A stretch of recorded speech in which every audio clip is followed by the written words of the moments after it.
Welcome to my YouTube channel. Tatalakayin natin ngayon tungkol sa anime recap untitled, Liar Liar Season 1 Episode 1. 用意どんで始まるか Ang episode 1 ng Liar Liar ay nagsisimula sa pamamagitan ng pagtatatag ng premise ng palabas na may talumpati ng pinakamataas na ranggo ng mag-aaral sa Academy Island.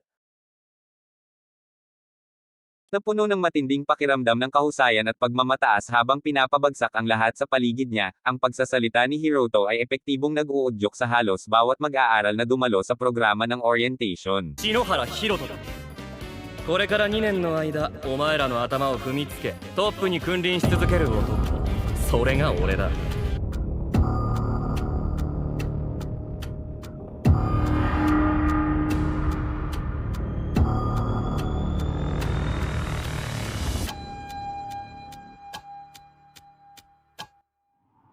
Matapos ang talumpati, pinuno ng Hiroto ang backstage at napagtanto ang buong saklaw ng sinabi niya at natakot sa mga kahihinatnan na maaaring sumama dito. この俺だ。ああ、もちろんこれは全部嘘だ。 Ang Academy Island ay isang institusyon na pinondohan ng SAIONJI Corporation na may mataas na advanced na infrastruktura ng teknolohiya. イオン自財閥が提供する最新鋭のテクノロジーによって支えられています。 Ang institusyon ay may isang mahalagang sistema ng pagraranggo batay sa bilang ng mga bituin na nakuha ng mga nanalong laro. 私たちアカデミーは最も効率的な星の獲得に Ang pinakamataas na ranggo ng isang mag-aaral ay maaaring makamit ay 7 bituin. 輝かしい未来に向けた学園生活が今スタートします。俺だって Ito ang unang araw ni Hiroto sa isla at siya ay bumagsak sa Sara sa Saiyajin habang hinahanap ang kanyang gusali sa akademya. Sa pagtatanong, natawa si Sarasa sa katotohanan na nasa maling distrito siya at nag-aalok na maglakad sa kanya sa kanan. Hindi siya sineseryoso ni Sarasa bilang isang newbie at nakikita lamang ito dahil sa paglikha ng isang pagkakataon upang makausap siya.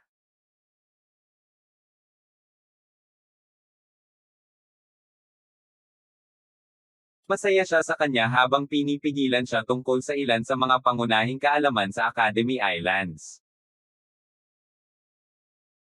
ルビーみたいな目っていうかなんかど Siya ay nagbabalat sa kanya tungkol sa kung paano gamitin ang aparato habang nababaluktot kung paano masuri ng mga mag-aaral na mas mataas na ranggo ang mga detalye ng mga mas mababang ranggo. Gayunpaman sa pag-abot sa distrito ng 4, napagtanto niya na mayroon din siyang orientation na dumalo at umalis. ありがとな。じゃまたね。 Tulad ng ginagawa niya, ang isang tubig na pandilig ay sumabog ng isang jet ng tubig sa kanya, na lubusang nalulubog sa kanya. Agad niyang pinaghihinalaan na ito ay isang bagay na naplot ni Hiroto at iniisip na sinasadya niyang maglaro ng pipi upang mapahiya siya. あなたちっとも動揺してないじゃない。思えば最初からおかしかったわ。 Siya ay sinasadya na sumabog sa apoy at hinamon siya sa isang laro, ang pag-iisip na talunin siya ay ang pinakamahusay na paghihiganti. ないわ。大方、私を恥ずかしめて無理やり手ごめにでもしようとしてたんでしょうけど、そうはいかないんだから。 Hindi alam ang anumang bagay tungkol sa isang laro o kung paano maglaro ng isa, tinatanggap ni Hiroto kasama ang kasunduan na maririnig niya siya sa sandaling natapos na ito. あげる。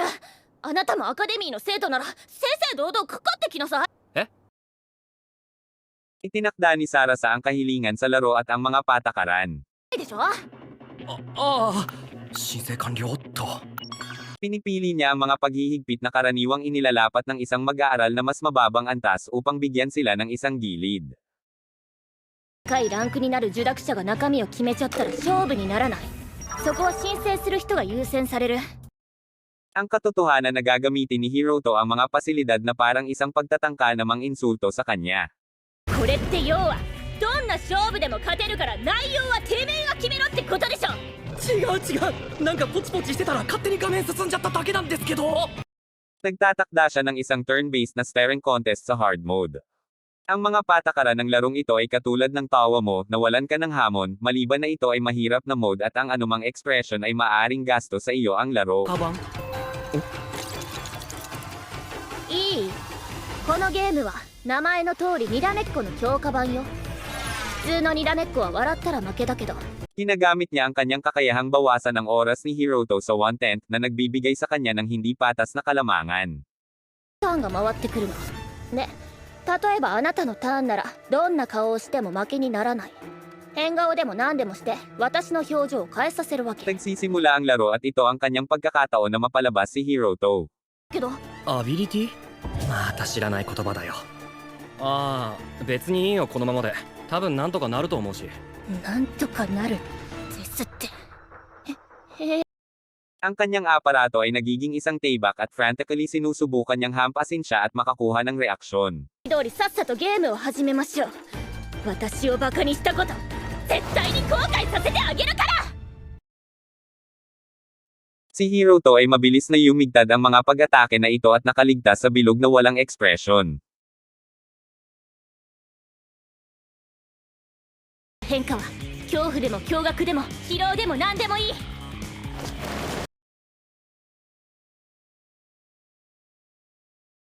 Sa sandaling ang pagkakataon ni Hiroto, muling sumabog ang jet ng tubig, lubusang nalubog ang Sarasa. なんで今日は入学式典。私は学園代表として生徒たちの前に立つ。なのにまた濡れた。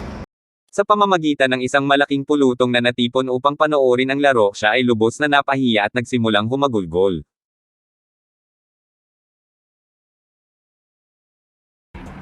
これじゃあ生徒の前には立てない。それどころか知らない人に。 Ito ay binibilang-bilang isang ekspresyon at si Hiroto ay nanalo sa tugma. ゲーム終了条件達成。これにより西園寺サラサから篠原ひろとへ星の所有権が移動します。西園寺サラサが手が開けた。おい。ほっといて。 Matapos ang tagumpay, si Hiroto ay agad na tinawag ng headmistress. 学長がお待ちです。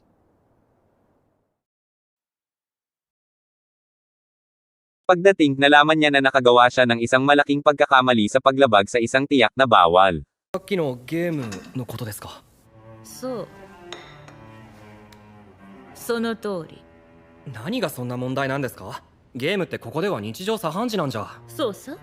普通のゲームならね。残念ながら今回は違う。いいかい？君はつい先ほど大変なタブーを犯してしまった。少し状況を整理しよう。君は今朝ここに来る途中で迷い、そこで一人の少女と出会った。の成績は歴代最高で、島で唯一の七つ星としてトップに君臨していた。 Si Sarasa Sayenji, ang batang babae na binugbog niya, ay apo ni Masamune. Sayenji, na ginagawang VIP siya sa mga VIP.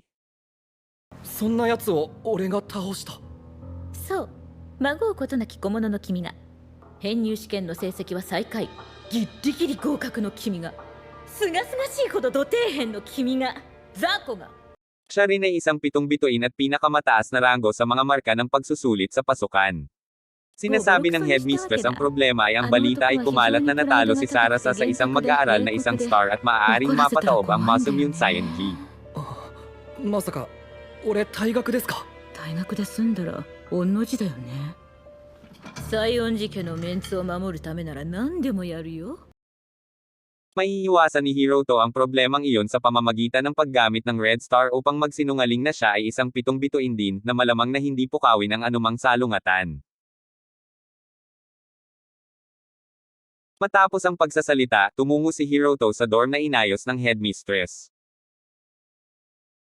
七つ星になればいい。待ってください。俺一つ星ですよ。七つ星とか死んでも無理でしょ。 Sa paglalakbay, nakatagpo niya si Sarasa sa isang madilim na eskinita habang sinusubukan pa rin niyang maunawaan kung bakit siya naglalaro ng pipi at kung bakit nais niyang i-target siya. ではない。島内で十数個しか現存が確認されていない特殊な星。この赤の星が持つ特殊な効果は、赤と聞いて何を思い浮かべる？ケチャップ。 Nag-aalala si Sarasa na si Hiroto bilang isang tagapagmana ng Red Star ay nalaman na hindi siya ang tunay na Sarasa. 七つ星である君のデータを嘘で塗り固め七つ星にする。そんなこと可能なんですか？ああ、あの赤の星は女帝がその所有者になるまで長らく西園寺家で Gayunpaman, nililinaw niya na hindi siya sinasadya na gawin ito at siya ay isang newbie. アビリティを使って女帝を陥れたということにしておく。何のためにこの島に来たんだ？君には大事な目的があるはずだろ？ Nangangahulugan ito na siya lamang ang masisisi. Sumasang-ayon ang dalawa na ang kasinungalingan ay panatilihing lihim at walang makakaalam. Ginagawa ito ni Hiroto sa dorm at nasasaktan kung gaano ito kahanga-hanga.